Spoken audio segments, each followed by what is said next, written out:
Hello મિત્રો, નમસ્તે। આજે આપણે બનાવીશું ચોળાનું શાક, જેને મેં કાલે રાત્રે પલાળી દીધા હતા અને અત્યારે કુકરમાં 2 સીટી વગાડી દીધી છે। ચલો એના મસાલા બતાવી દઉં। એક ઝીણી સમારેલી ડુંગળી લઈ લીધી છે, લસણની 7-8 કળી લીધી છે, એક સમારેલું મરચું લીધું છે અને મીઠા લીમડાના પાન લીધા છે અને એક નાનું મીડિયમ ટામેટું કાપીને લીધેલું છે। લસણ અને જીરું આપણે ખાણી પારામાં વાટી લઈશું।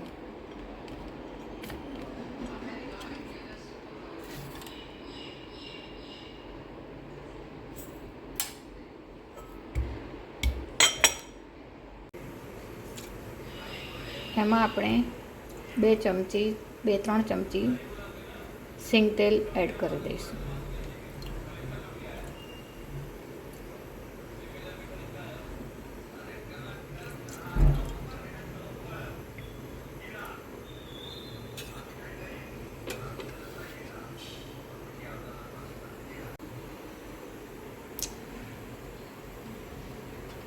તેલ આપણું થઈ ગયું છે, જોઈ લઈશું। એમાં આપણે રાઈ એડ કરી દઈશું।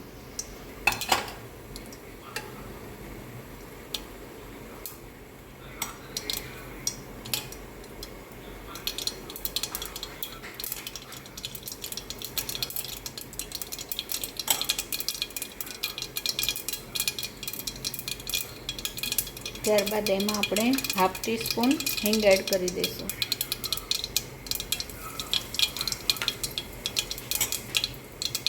પછી જે આપણે લસણ અને જીરું વાટીને રાખ્યા છે એ એડ કરી દઈશું।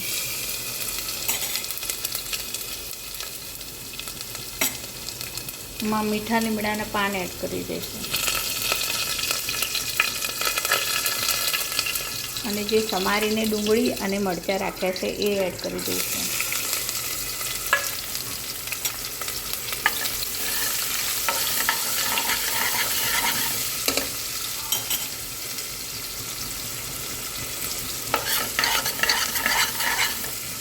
ડુંગળી સતરાય ત્યાં સુધી આપણે એનો મસાલો રેડી કરી દઈશું।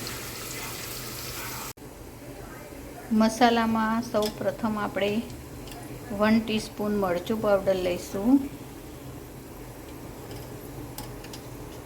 1 ટીસ્પૂન ધાણા જીરું પાવડર લઈશું, 1/2 ટીસ્પૂન હળદર પાવડર લઈશું અને 1/2 ટીસ્પૂન ગરમ મસાલો લઈશું અને જરૂર પ્રમાણે એમાં મીઠું એડ કરીશું। મીઠું મેં જ્યારે ચોળાને બાફ્યા ત્યારે પણ એડ કર્યું હતું, એટલે જરૂર હોય એટલું જ એડ કરવાનું। ત્યારબાદ એમાં આપણે થોડું પાણી ઉમેરી દઈશું। મસાલાને મિક્સ કરી દઈશું।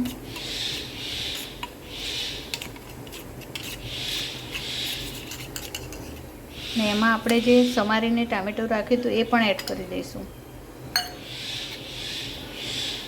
જોઈ લઈશું આપણી ડુંગળી સંતળાઈ છે કે નહીં। ડુંગળી થોડી બ્રાઉન થઈ ગઈ છે।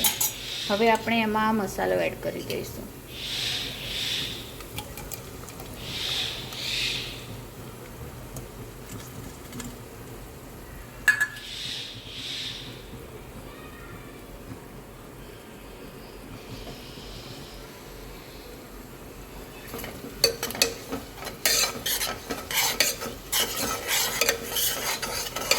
મસાલાને આપણે 5 મિનિટ થવા દઈશું।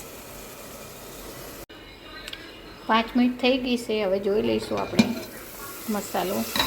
મસાલો અને ટામેટાં કેટલા સરસ મિક્સ થઈ ગયા છે। હવે એમાં આપણે જે બોઇલ કરેલા ચોળા હતા એ ઉમેરીશું। પાણી સાથે જ ઉમેરી દેવાના દોસ્તો।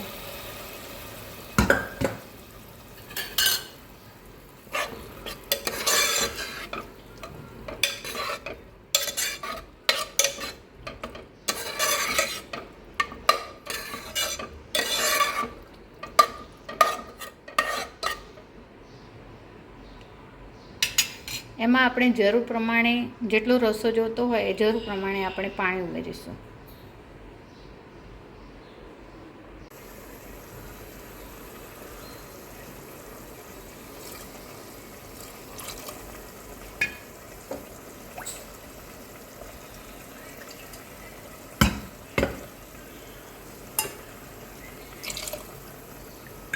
હવે એને આપણે 10 મિનિટ ઢાંકીને કૂક થવા દઈશું.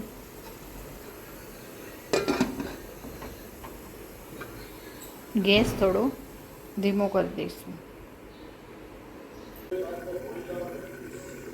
જોઈ લઈશું મિત્રો, શાક આપણું બનીને રેડી થઈ ગયું છે. હવે આપણે એને સર્વ કરી દઈશું.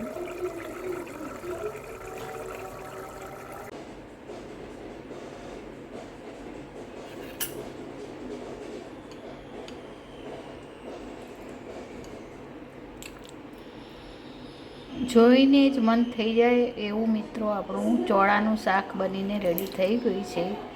તો આપણે એને ગરમ ગરમ રોટલી સાથે સર્વ કરી દઈશું.